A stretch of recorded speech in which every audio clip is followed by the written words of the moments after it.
Hello everyone, so today we have the most interesting news in the world. The thing is, Zelenskyy flew to the Bastille, probably to take it, or rather to Paris. He arrived on the day of the Bastille Day celebration.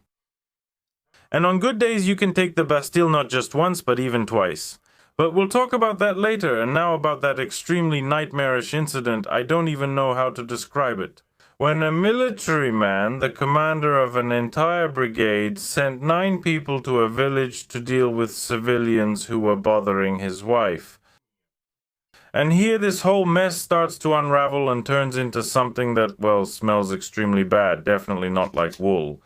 Look, here's what it says. The police have stated the reason for the murder of the brothers in the Kiev region. 2 people were killed. These very individuals, the so-called military, because, well, it's one thing when you're at the front fighting, and it's another thing when you come with weapons against unarmed people and start carrying out some kind of reprisals there, because someone is getting in your way.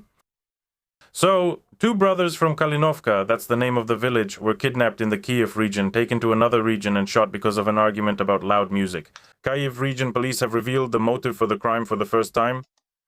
And you can imagine the intensity of emotions that flared up on Facebook between these jingoist patriots and people who understand that this is really not okay.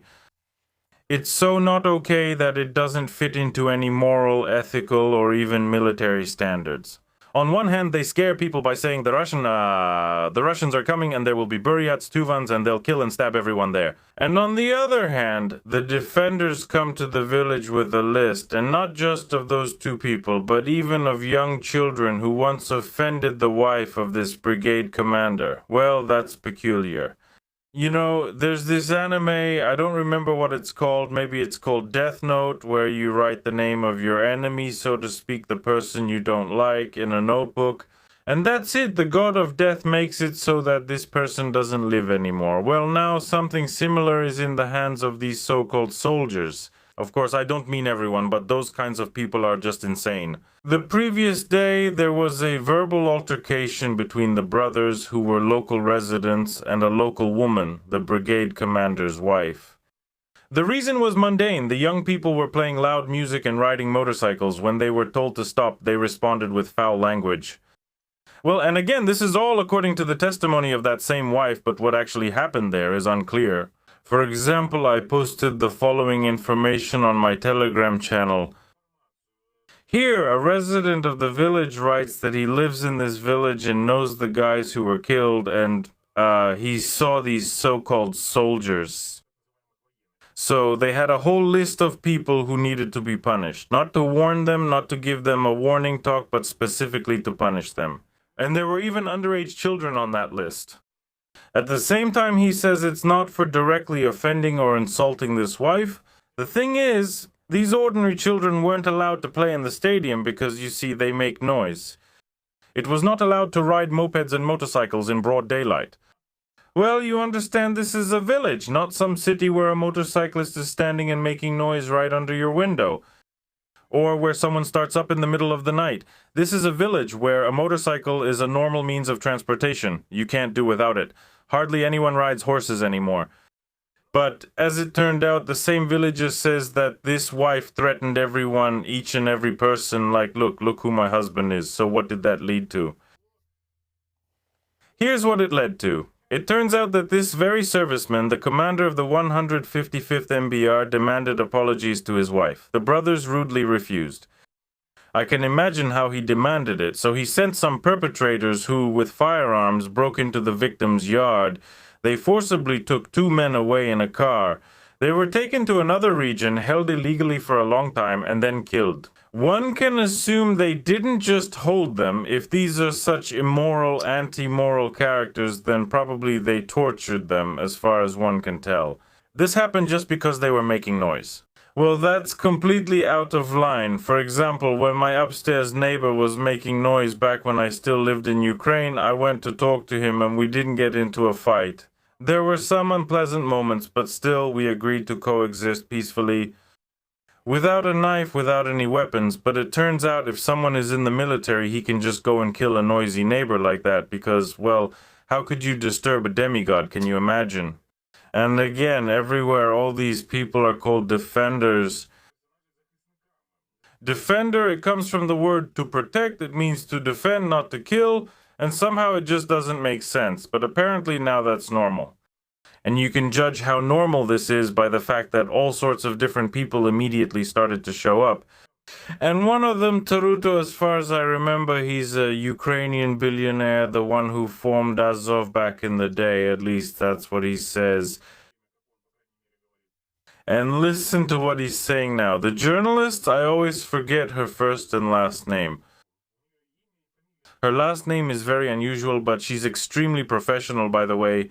And now she's interviewing him. Listen to what he's saying. Visit the entire village of Kalinevka and tell this to the people who are going through this right now. Absolutely, absolutely. I can tell you, because back when I was creating Azov, we had a Cossack pit there. There was a Cossack pit, and let's say in the Zaporizhian tradition too. As I understand it, in the background, that's on the fence of those characters who are the wives of that husband. Well, and Taruto says that at the time of forming Azov, which he was involved in, he was forming Azov. Now, you know whom they should thank. As I understand it, in the training camp of this formation, which at that time was not yet official, there was a pit, a so-called, as he says, Cossack punishment pit. In the Cossack punishment pit, they gave everyone who broke discipline a chance to think a little about their behavior. And people came out of that pit with a very, very changed mindset. Well, just imagine this is being told by a businessman on Ukrainian television for everyone to hear. And he also says that this is how it should be. So, in their formation, there was this pit, and he covers it up by saying that the Cossacks did the same thing. But back in the times of the Cossacks, those were absolutely wild times. And what about now? Do we need to bring those times back? Well, obviously, they've already partially returned anyway, only now with weapons of mass destruction. Back then, they had muskets, some sabers, and other things. Well, and Tarutosha is saying everything correctly. You throw a person in there if they disagree with you or behave badly. Well, you know, behaving badly can mean absolutely anything at all. Behaving badly could mean he's putting up wallpaper too loudly or drinking coffee too loudly in his kitchen one floor above. You take him, throw him into the pit, and he sits there and then comes out a very changed person. Because he had time to think about his behavior. Thank you. Today, some high-ranking commanders who went through this pit, is it in the regulations? Is it right or not? From the results perspective, it's correct. From that point of view, definitely there were no, let's say, violence there. There was only the opportunity to spend a day and a half under the open sky in a pit where you could think. There was no violence, you just thought, for a day and a half. He doesn't speak Ukrainian very well. You should say Pivtori Dinai, sincerely and pure Ukrainian, not Pivtori Sutok. So, this person sat for a day and a half and thought under the open sky, but there was no violence, no. Apparently he went into the pit voluntarily. Well, we saw those pits and people with marks. That's where it all started. This was back in 2014 when this whole thing was just taking shape. And now all of this has scaled up. It has spread as a normal practice. Apparently everyone inside from the command staff thinks it's all just fine. There have to be pits. They have to sit there and think about their behavior. Well, it's okay to be there, but what's he making a fuss about really going into the game like that's some major or something, eh? Colonel Grom or something like that. That's his nickname. It's not his real last name. He said he's gonna take people out. Well, that's Phoenix. As people pointed out in the comments, I don't know where the stress should go since I'm not familiar with criminal slang. Sorry about that. So he said he would take out civilians if they started saying things about his family. Well, and then he got a whole bunch of backlash, and this same guy, somewhere here on Telegram, again wrote that it wasn't him, that he's not responsible, and that it's all Putin's fault, and he was just writing. People just misunderstood him. How can you possibly misunderstand the phrase, if anything happens, I'll take people out? Well, I think this is the third time I'm saying this, but he also wrote that he would slaughter civilians like pigs at Christmas again. Just imagine the depth, the complete moral downfall of these people. If they write things like that openly, not just among themselves in some semi-criminal way, but openly, and they still think they're right, even after discussing it, so they hide it because apparently someone above tells them to hold their horses for now, and then when the war is over, they can let it all out and go ahead with it. But there is also good news, great news. For example, everyone's favorite President Zelenskyy arrived in France on Bastille Day. Why? It's absolutely impossible to understand. Whether to take France or the Bastille or something else, well, that's how it is. He arrived together with his wife. Very good. Hooray, powerful. That's really powerful. It's just crazy.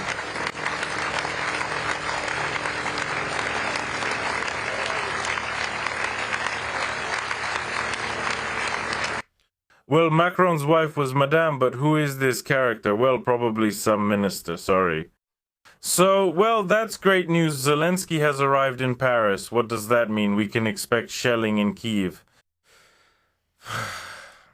It's just that when he was in Ireland and said that Ukrainians should be careful, there was a terrible shelling. Now he's taking the Bastille. Well, I really hope that nothing will happen, but that's just how it has turned out. People are already writing that as soon as Zelenskyy leaves, flies out or sails away, the shelling starts right away. And it's also absolutely impossible to understand. When he's in Kyiv, well, you can't say everything is quiet, but it's more or less calm. As soon as he leaves, this kind of thing starts. Well, anyway, there's also some great news. The EU has opened the 6th cluster of negotiations on Ukraine's membership. It's still unclear how many hundreds of these clusters there are. But at least the head of the Council of the European Union, Thomas Byrne, has already noted Ukraine's significant progress on the reform path. What deeper pits are being dug so that civilians end up imprisoned? It's absolutely impossible to understand what these reforms are, but the foreign policy cluster is already open. That same Thomas said he was glad to announce the opening of the 6th negotiating cluster. And he also said that Kyiv has made significant progress in recent years in adapting national legislation to the standards of the European Union. What kind, what, where, there is corruption and it is getting stronger, murders are multiplying, violence is increasing, lawlessness is scaling up to such an extent that it was basically impossible to imagine this before. And now we're being told that there has been significant progress in adapting national legislation within the framework of EU legislation. But this is like that famous meme, you're telling me some nonsense, but we can see what's really happening. But apparently someone really wants steel needles to end up as part of the European Union. And why is that? Well, because EU citizens don't want to fight, basically just like Ukrainians. Many millions of people don't want to. They say that there are more than 1 million people hiding from this military service, maybe even a couple million. But there is information that the number of people refusing military service in Germany has sharply increased. 5,000, almost 6,000 applications for conscientious objector status have been submitted. The reason for the increase is the tense security situation and the law on conscription into the Bundeswehr. In other words, Germans don't want to serve. In 2011, when military service was suspended, 4,000 refusals were registered. Now it's 6,000. Some Germans are withdrawing their applications for refusal to serve. And applications can be submitted not only by those who have not yet served, but also by reservists and active military personnel. So for now, everything is still normal in Germany. But I have a feeling that soon, if militarization continues at this pace, there will already be a list. Roll call, forward for the motherland, forward like, well, whatever. Then there is something more or less sensible. Well, Steinmeier has talked about these things before, but this time he said something more or less reasonable. He called for countering the new spirit of ruthlessness with the European model. In his opinion, this is now being promoted by Russia and the United States. He didn't name any other countries, let's not mention the EU, for example. But as for the fact that the law should be above everything else, I completely agree with him. He writes that the Russian invasion of Ukraine and then the change in US values led to a double turning point of the era, and Europe must make its own commitment in response to this. Honestly, I agree, because the reshuffling has begun in a way that leaves no one unaffected. Everyone is basically fighting each other. So far, this is just on the surface, well, except for Iran and some African countries, but apparently all this will continue to develop further. Again, towards the militarization of society, the militarization of the entire planet. So far, it seems that everything is relatively normal in South America. But if things flare up there, then South America will also give hell to anyone who gets involved. And Steinmeier says the following: Moscow and Washington can live in a world without law and rules, and even benefit from it for some time. But what, for example, the US is doing, I'm reading about it now, and it's just crazy. how much they make on oil prices, on Bitcoin, on cryptocurrency, and so on. But, says Steinmeier, we can't do that. We need international order. We need rights and rules, and I completely agree with him here. There must be both rights and rules. Moreover, everyone should be subject to these rights and rules, not just some people, no exceptions. Right now, we are looking at Ukraine. Some can send their guys to kill civilians, and some just sit at home year after year. Because going outside means getting snatched by conscription squads. The same rights and rules. Rights and rules should be equal for everyone. Both corruption and nepotism. Zelenskyy promised to eradicate all of this.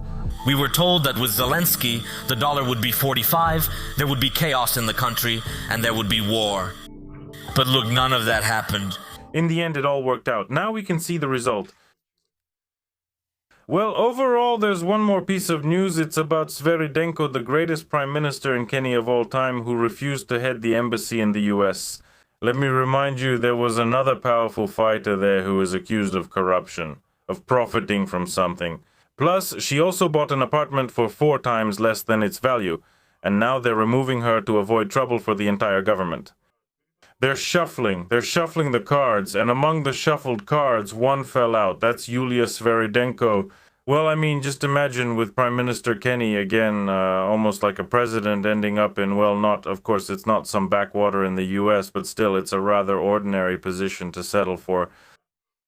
Well, she didn't want to be sent to the US as an ambassador, and she decided, no, guys, I'll handle things myself. Maybe, of course, something will come up again right away. Because in the Ukrainian government, most likely not everyone liked that she didn't listen to the greatest of the great. Today I read, by the way, that Zelenskyy is being compared to Eisenhower and de Gaulle. They write that supposedly Ukrainian and European media are increasingly comparing Zelenskyy to these two great people. And now I'm curious, in which ward is this comparison being made, and by whom and where? But it's extremely interesting they say Zelenskyy is being considered for president, although they said there won't be any elections for us anymore. Apparently, once again, Zelenskyy got into trouble over Zelenskyy. He refused to withdraw his candidacy from the potential future elections. And Zelenskyy said, oh, we have a war with Russia here and the winter will be tough, so let's not hold elections. And now they've abandoned the idea of holding elections. But rights and rules, as Steinmeier said, all of that works very well apparently in Ukraine. So well that it's like storming the Bastille 3 times over. As another hero of our time says, we are completely satisfied with our work, but unfortunately our work did not yield any results. Continuation, and that's why we'll take a look at some powerful leaders who, again, share their wisdom. Today we have Expert Shah with us. He looks thinner and stranger by the day, as it was said in Alice in Wonderland. And somehow yellower. Behind him there's a huge pile of strange flags, little banners, some kind of level, a telescope, and some diplomas. Ah, there you go. With big hair and a serious expression, Expert Shah tells the story. That breaking the law is not for citizens, but... So that's how it is. But if you send 9 people to kill 2 others, is that okay? Well, probably. But before the state, because of those whose other excuses for not fulfilling their constitutional duties, you can't break the law. You know, I would rather watch NATO standing there and filming the attack on the military recruitment office employee on their mobile phones. Because these people are still discussing what happened in Lviv, but they don't want to discuss what's happening now. In villages and cities, when ordinary civilians are killed, tortured, thrown into vans, she doesn't see this pain. That's normal. That's all. Well, so what? They threw them in. There are a lot of civilians in Ukraine, though fewer and fewer, but in her opinion, what else do we have here? Who do we have here? We also have, what? This owner of the crushed stone factory who suddenly became the director of the crisis management center and an urgent crisis manager is talking about Putin, saying that Putin still has to live until September. Russia is moving toward economic collapse. And the Tsar is not, I don't know, these are the Tsar's specific speeches. Well, in my opinion, this is the sound, well, this is exactly from Russia. You said there will be elections. But we didn't say there would supposedly be elections. I'm a courier, yes. Do you understand that he will cancel them? What? Will they cancel them? Well, Let's look. Money started being withdrawn directly from the market. Next, the Russians' machine that allowed them to support, well, to pump money into their economy is breaking down. This means that money is actively being withdrawn from Russia, and there are dissatisfied people, a lot of people. But we still need to make it to September to see what will happen in September. Well, those are the kinds of revelations. Crisis response decisions are apparently being made, Chebureks are being fried, everything is great, life is good. Well, anyway, bye everyone.